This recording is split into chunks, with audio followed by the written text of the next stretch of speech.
नमस्कार.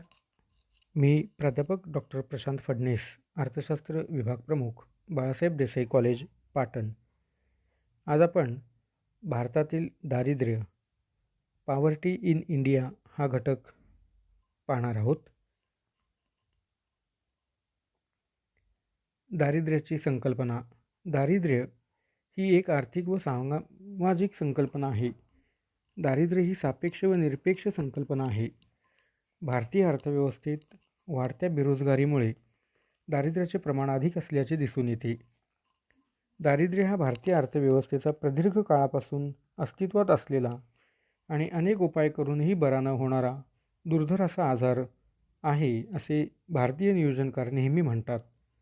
दारिद्र्य निर्मूलनाचे मोठे आव्हान भारतीय अर्थव्यवस्थेसमोर आहे. यावरून दारिद्र्याची भयानकता लक्षात येईल. स्वातंत्र्यानंतर नियोजनामध्ये दारिद्र्य निर्मूलनासाठी अनेक उपाययोजना व प्रयत्न केले गेले. अनेक समित्यांनी दारिद्र्याबाबतचे अहवाल सादर केले. मात्र आजही एकूण लोकसंख्येच्या जवळपास 30% लोकसंख्या भारतातील दारिद्र्य रेषेखाली असल्याचे दिसून येते. दारिद्र्याचा अर्थ. वेबस्टर शब्दकोश नुसार दारिद्र्य म्हणजे जगण्यासाठी आवश्यक त्या वस्तू किंवा साधनांचा अभाव व ती साधने खरेदी करण्यासाठी पैसा नसणे होय. ओझा यांच्या मते प्रत्येक व्यक्तीला दररोज आहारातून किमान 2250 उष्मांकाची गरज असते. व्यक्तीला त्याच्या आहारातून 2250 कॅलरीपेक्षा कमी उष्मांक मिळाल्यास त्यास दरिद्री समजावी. तर अमर्त्य सेन यांच्या मते एखाद्या व्यक्तीला त्याने जोपासलेल्या मूल्यांप्रमाणे जगता न येणे म्हणजे दारिद्र्य होय. दारिद्र्याबरोबरच दारिद्र्य रेषा ही देखील संकल्पना महत्त्वाची आहे व ती समजून घेणे गरजेचे आहे. दारिद्र्य रेषेची संकल्पना दांडेकर व रथ यांनी मांडली. दारिद्र्य रेषा म्हणजे उत्पन्नाची शासनाने ठरवलेली मर्यादा रेषा होय. या खर्चाच्या पातळीस पोषणासाठी असलेले किमान उष्मांक व इतर जीवनावश्यक अखाद्य वस्तू, सेवा उपलब्ध होऊ शकतात ती खर्चाची पातळी म्हणजे दारिद्र्य रेषा होय. सध्या भारतातील दारिद्र्य रेषा उष्मांकाशी जोडलेली आहे. यामध्ये निकृष्ट राहणीमान, निरक्षरता, कमी उत्पन्न, बेकारी, उपासमार, कुपोषण, आजारपण, कमी आयुष्यमान हे सगळे दारिद्र्याचे दर्शक मानले आहेत. दारिद्र्य रेषेनुसार दर दिवशी $1.25 कमी उत्पन्न असणारी व्यक्ती ही दारिद्र्य रेषेखाली ओळखली जाते. दारिद्र्याचे मुख्य 2 प्रकार आहेत, निरपेक्ष दारिद्र्य आणि सापेक्ष दारिद्र्य. निरपेक्ष दारिद्र्य ही महत्त्वाची संकल्पना असून यानुसार निर्वाहासाठी आवश्यक किमान मानक पूर्ण न होणे म्हणजे दारिद्र्य होय. व्यक्तीला आपल्या दैनंदिन गरजांची पूर्तता करण्यासाठी विशिष्ट उत्पन्नाची गरज असते. आहारातून मिळणारे उष्मांक याचाही दारिद्र्याशी संबंध जोडण्यात आला आहे. शिवाय अन्न, वस्त्र, निवारा या जीवनावश्यक गोष्टींची पूर्तता न होणे म्हणजे निरपेक्ष दारिद्र्य होय. याउलट सापेक्ष दारिद्र्य ही तुलनात्मक संकल्पना असून ते आर्थिक विषमतेवर आधारलेले आहे. उत्पन्न पातळीनुसार लोकांचे गट केल्यास त्यातील शेवटच्या गटातील लोकांची स्थिती म्हणजे सापेक्ष दारिद्र्य होय. एखादी व्यक्ती अथवा कुटुंबाचे दारिद्र्य लक्षात घेताना आर्थिक स्थितीची तुलना केली जाते. तशीच तुलना व्यक्ती, कुटुंब, गाव, तालुका, जिल्हा, राज्य, देश यानुसार केली जाते. सरासरी राहणीमान तुलनात्मकरित्या पाहिले जाते व गरीब आणि श्रीमंत असा भेद केला जातो. निरपेक्ष दारिद्र्य ही संकल्पना प्रत्यक्ष दारिद्र्य व्यक्त करते, तर सापेक्ष दारिद्र्य ही संकल्पना गरीब आणि श्रीमंत या दोघांमधील तुलना व्यक्त करते. भारतातील दारिद्र्याची कारणे. पहिलं कारण आहे वाढती लोकसंख्या. भारतात लोकसंख्या वाढीचा वेग जलद राहिलेला आहे. 1871 पासून दर 10 वर्षांनी भारतात जनगणना केली जाते. 1901 मध्ये भारताची लोकसंख्या 23 कोटी होती, जी 1951 मध्ये 36 कोटी झाली. तर 2011मध्ये 121 कोटी लोकसंख्या झाली. लोकसंख्या वाढीचा वेग 1961 नंतर सर्वाधिक राहिला आहे. एवढ्या वाढत्या लोकसंख्येला रोजगार संधी उपलब्ध न झाल्यामुळे भारतात दारिद्र्याचे प्रमाण वाढल्याचे दिसून येते. शेतीची अल्प उत्पादकता.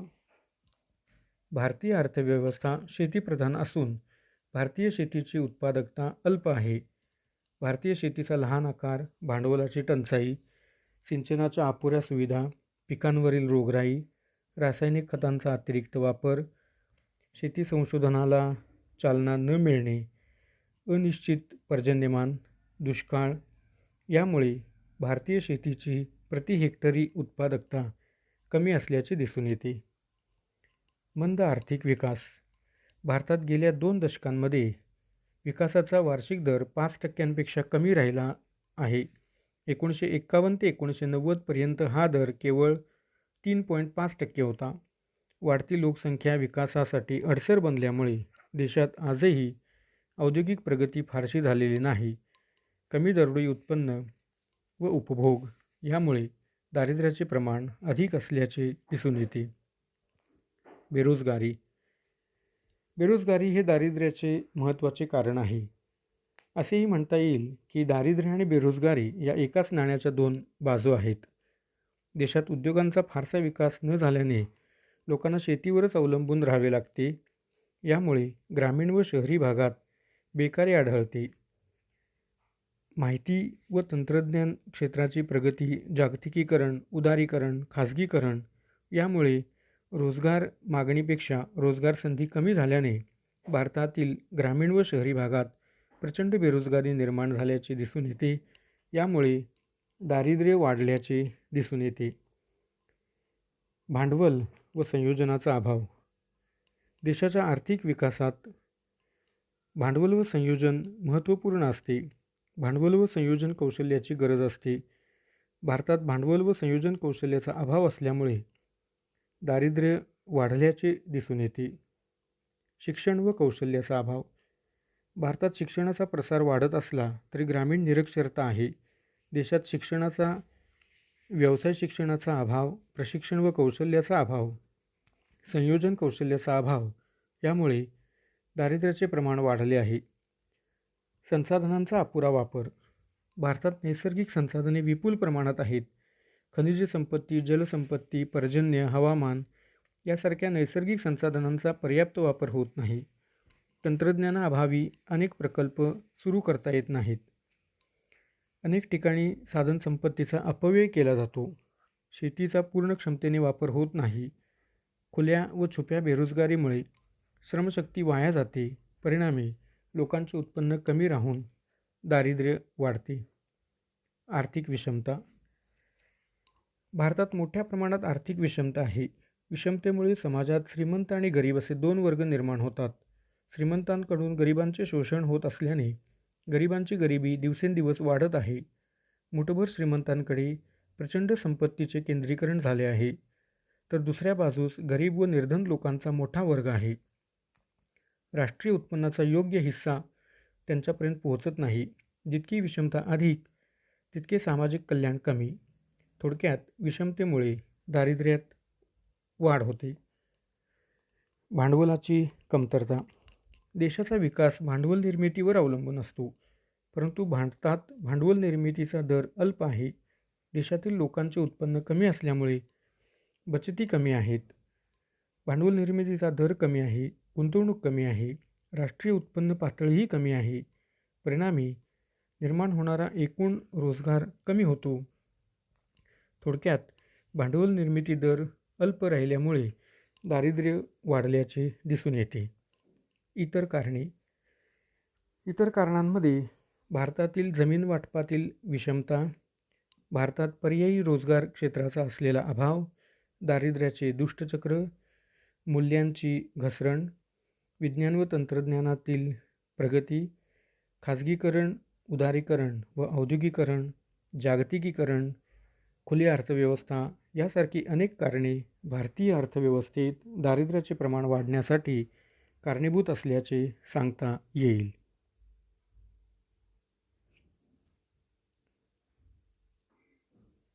दारिद्र्य निर्मूलनासाठी उपाययोजना. पहिली उपाययोजना आहे लोकसंख्या नियंत्रण. लोकसंख्या वाढीवर नियंत्रण ठेवल्यास अनुत्पादक उपभोक्त्यांचा भार कमी होईल. लोकसंख्या पालनपोषणाचा खर्च कमी होईल.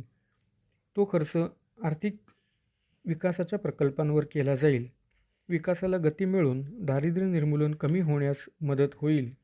लोकसंख्या नियंत्रित केल्यास लोकसंख्येचा अतिरिक्त भार कमी होईल. आर्थिक व औद्योगिक विकास. शहरी व ग्रामीण भागात उद्योगधंदे सुरू केल्यास लोकांना रोजगार मिळून त्यांच्या उत्पन्नात वाढ होईल व दारिद्र्य कमी होण्यास मदत होईल. भारत सरकारने दारिद्र्य निर्मूलनासाठी औद्योगिकरणाला चालना देण्याचे धोरण स्वीकारले असून मोठ्या उद्योगांबरोबरच छोट्या व कुटीर उद्योगांना प्रोत्साहन दिल्यास रोजगार निर्मिती होईल. छोट्या उद्योगांना सवलती दिल्यास विकासाला चालना मिळेल. शिक्षण प्रसार. शिक्षणामुळे प्रगती होते. शिक्षणाचा प्रसार हा दारिद्र्य निर्मूलनावरील उपाय आहे. भारतात नियोजन काळात शिक्षणावर मोठ्या प्रमाणात भर देण्यात आला. 1951मध्ये 18% असलेली साक्षरता 2011मध्ये 74%पर्यंत पोहोचली. शिक्षण प्रसारामुळे अनिष्ट रूढी, परंपरा, चालीरीती, अंधश्रद्धा यांचा प्रभाव कमी होतो. लोक आधुनिक विचार प्रणालीचा स्वीकार करतात. यामुळे दारिद्र्य कमी होण्यास मदत होते. आर्थिक विषमता कमी करणे. आर्थिक विषमता कमी केल्यामुळे श्रीमंत आणि गरीब यामधील दरी कमी होते. शिवाय सरकारकडून श्रीमंतांवर उत्पन्न कर, व्यवसाय कर, संपत्ती कर असे विविध कर बसवून मिळालेल्या पैशातून गोरगरिबांसाठी दारिद्र्य निर्मूलनाच्या कल्याणकारी योजना राबवता येतात. अशा प्रकारे दारिद्र्य कमी करण्यासाठी उत्पन्न व संपत्तीतील विषमता कमी करण्यासाठी प्रयत्न केले गेले पाहिजेत. रोजगार निर्मितीला चालना. बेरोजगारी हे दारिद्र्याचे कारण व परिणाम दोन्ही असल्यामुळे रोजगार निर्मितीला चालना दिल्यास मोठ्या प्रमाणावर दारिद्र्य निर्मूलन शक्य आहे. यासाठी सरकारने स्वयंरोजगाराला चालना देणारे व्यवसाय, कौशल्य निर्माण केल्यास त्याचा फायदा भारतीय अर्थव्यवस्थेसाठी होऊ शकतो. भांडवल पुरवठा. उद्योगांना कमी व्याजदरात, अल्प व्याजदरात भांडवल पुरवठा झाल्यास त्याचाही फायदा देशाच्या आर्थिक विकासाला होऊ शकतो. देशाच्या विकासामध्ये भांडवलाची भूमिका महत्त्वपूर्ण असल्यामुळे भांडवल संचयाचा वेग वाढविणे, भांडवल निर्मितीचा दर वाढविणे यासारख्या उपाययोजना करता येतात. ग्रामीण विकासाला चालना. आजही भारतात ग्रामीण अर्थव्यवस्थेचा प्रभाव खूप आहे. बहुतांश लोकसंख्या ही ग्रामीण भागात राहत असल्यामुळे ग्रामीण विकासाला चालना देणे, त्या ठिकाणी रस्ते, वीज, पाणी, वाहतूक यासारख्या पायाभूत सोयीसुविधा निर्माण करणे यासारख्या उपाययोजना केल्यास ग्रामीण विकासाला चालना मिळून नवीन रोजगार संधी प्राप्त होतील व त्याचा फायदा दारिद्र्य कमी होण्यास होईल. कृषी विकास. कृषी आधारित लोकसंख्या असल्यामुळे भारतीय अर्थव्यवस्थेचा शेती हा कणा राहिला आहे. शिवाय आजही 50%पेक्षा अधिक लोकसंख्या शेतीवर प्रत्यक्ष अप्रत्यक्ष अवलंबून आहे. अशावेळी शेती विकासाला चालना दिल्यास, कमी कालावधीत पिके घेतल्यास, जमीन सुधारणा केल्यास, जलसिंचन सुविधा वाढविल्यास व पिकांना बाजारपेठ उपलब्ध करून दिल्यास, जमिनींचे पुनर्वाटप केल्यास कृषी विकासाला चालना मिळेल. शेती क्षेत्रामध्ये संशोधनाला चालना दिल्यास शेतीची उपयोगिता, उत्पादकता वाढून शेतकऱ्याचे उत्पन्न वाढेल. पर्यायाने दारिद्र्य कमी होण्यास मदत होईल. सरकारी कार्यक्रम. दारिद्र्य निर्मूलनासाठी भारत सरकारने पंचवार्षिक योजनांमधून अनेक कार्यक्रम हाती घेतलेले आहेत. या सर्व कार्यक्रमांचा दारिद्र्य कमी होण्यासाठी हातभार लागलेला आहे. यामध्ये संपूर्ण ग्रामीण रोजगार योजना, अंत्योदय योजना, कामाच्या मोबदल्यात धान्य योजना, सुवर्णजयंती ग्राम स्वरोजगार योजना, किमान गरजा कार्यक्रम, 20 कलमी कार्यक्रम, अवर्षण क्षेत्र कार्यक्रम, राष्ट्रीय ग्रामीण विकास कार्यक्रम, जवाहर रोजगार योजना, जवाहर ग्राम समृद्धी योजना, महात्मा गांधी राष्ट्रीय ग्रामीण रोजगार हमी योजना, राष्ट्रीय ग्रामीण जीवनोन्नती अभियान, मध्यान्ह भोजन योजना, अन्न सुरक्षा कायदा, यासारख्या अनेक सरकारी उपाययोजना केल्यामुळे भारतातील दारिद्र्याचे प्रमाण कमी होण्यास मदत झाली आहे. अशा प्रकारे काही उपाययोजना सांगता येतील. धन्यवाद.